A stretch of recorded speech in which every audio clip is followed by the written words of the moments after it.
அடுத்தடுத்த அண்மை செய்தியை பார்த்துக் கொண்டிருக்கிறோம். அந்த வகையில் சென்னை உயர்நீதிமன்ற தலைமை நீதிபதியான ஸ்ரீராமிடம் தமிழ்நாடு மற்றும் புதுச்சேரி பார் கவுன்சில் வலியுறுத்தல் ஒன்றை வைத்திருக்கிறது. நீதிபதிகள் நியமனத்தில் சமத்துவம் தேவை என்ற வலியுறுத்தலை வைத்திருக்கிறது.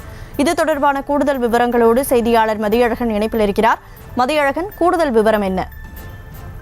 தமிழ்நாடு மற்றும் புதுச்சேரி பார் கவுன்சில் தலைவர் PS அமல்ராஜ், துணைத் தலைவர் V கார்த்திகேயன் மற்றும் அகில இந்திய பார் கவுன்சில் துணைத் தலைவர் S பிரபாகரன் ஆகியோர் சென்னை உயர்நீதிமன்ற தலைமை நீதிபதிக்கு கடிதம் ஒன்றை அளித்திருக்கின்றனர். அதில் தற்பொழுது சென்னை உயர்நீதிமன்றத்தில் 66 நீதிபதிகள் உள்ளதாகவும் ஒட்டுமொத்த நீதிபதி பணியிடங்களின் எண்ணிக்கை 75 உள்ளதாக தெரிவித்துள்ளனர். இந்நிலையில் இந்த ஆண்டு சில நீதிபதிகள் ஓய்வு பெற உள்ளதாகவும், எனவே சென்னை உயர்நீதிமன்றத்தில் அதிக எண்ணிக்கையிலான காலி பணியிடங்கள் ஏற்பட உள்ளதால் நீதிபதிகள் பதவிக்கான காலியிடங்களை விரைந்து நிரப்பினால் மக்களுக்கு விரைவான மற்றும் தடையற்ற நீதி நிர்வாகத்தை வழங்க முடியும் என அந்த கடிதத்தில் தெரிவித்திருக்கின்றனர்.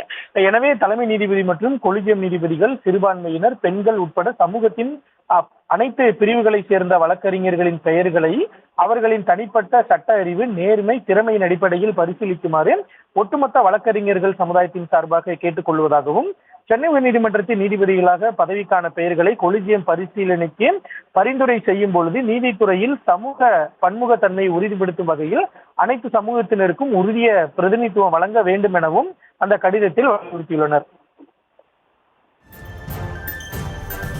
விவரங்களுக்கு நன்றி மதியழகன்.